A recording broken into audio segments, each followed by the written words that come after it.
శిక్షలు అమలు చేసే విధానం ఎలా? ఆయన శిక్షలు 2 రకాలుగా ఉంటాయి ఆయన. ఒకటి మానసికం, 2 శారీరకం. షెడ్యూల్ 1 శారీరక శిక్షలు, షెడ్యూల్ 2 మానసిక శిక్షలు. శారీరక శిక్షలు ఏమన్నా తలనొప్పి, కడుపు నొప్పి, కాళ్ళు నొప్పి. అది తీవ్రతను బట్టి, సాంద్రతను బట్టి నాయన క్షయ, టీబీ, మలేరియా, చికెన్ గున్యా, మటన్ గున్యా, ఇంకా ఎయిడ్స్, బ్రెయిన్ హెమరేజ్, బాగా షుగర్ ముదిరిపోతుంది, ఇన్స్టాల్మెంట్ కాళ్ళు నుంచి నకసిక పడేది కట్ చేసుకుంటూ అదే షెడ్యూల్ 2 మానస్. ఈ రోజే రిపిటిషన్ దాఖలు చేస్తాం హైకోర్టులో. అడ్మిషన్ స్టేజ్ లో dismiss, delay in representation, dismiss with heavy cost. ఈ విషయం మన క్లయింట్కి చెప్పలేరు. వాడు రోజు ఫోన్ చేస్తున్నాడు, వస్తుంది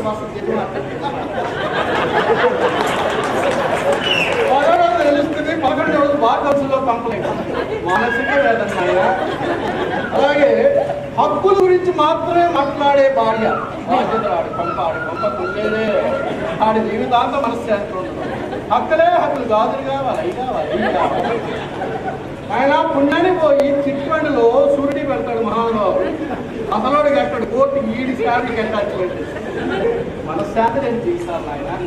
అట్లాగే బాబు, మనం ఏ చిట్పండి కంపెనీలో డబ్బులు పెడతామో, ఏ బ్యాంకులో డబ్బులు పెడతామో అదే దివాడా, అదే ఏ షేర్లో పెడతామో ఇండెక్స్ ఆ రోజే పక్కన. ఆయన కట్టుకున్న వాళ్ళ పక్కింటి వెళ్ళి అపార్ట్మెంట్లో కాపరి పెడతారు. మానసిక 2B1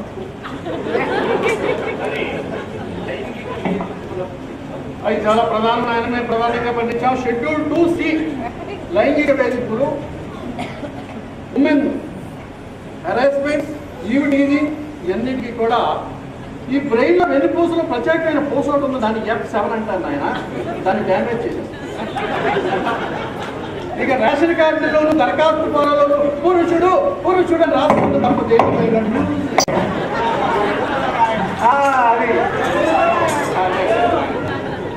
అలాగే నాయన షెడ్యూల్ C మరి వాళ్ళది ఏమన్నదు, ఆడవాళ్ళకి మేము ఎప్పుడు అన్యాయం చేయం. శిక్షలో కూడా 33.3%. పట్టుకున్న మొగుడి మీద చిన్న అనుమానం ఉంటుంది మహారాజు. జీవితాంతం ఈవిడికి మనశ్శాంతి ఉంటుంది, అడిగి మనం అది చచ్చిపోయినా వీడికి అనుమానం. అది కాదు నాయన, కొంచెం కొసమెరుపుగా ఇప్పుడు పెట్టాను. ఎదుటి పిండిగా రోజు కొసమెరు కట్టుకుంటుంది, నగలు పెట్టుకుంటూ ఉంటుంది. ఈవిడికి అన్నం సహించదు, తింటే అది ఎసిడిటీ ప్రాబ్లం. నేను వాళ్ళకి పక్కకి ఈ మధ్య అందరూ కూడా టీవీల ముందు ఉంటారు. ప్రేక్షకులు, సహోదరిమణులు, ఆడపడుచులు సరిగ్గా ఆ యొక్క పీక్ స్టేజ్ లో సీరియల్ ఉన్నప్పుడు పవర్ కట్ చేస్తారు.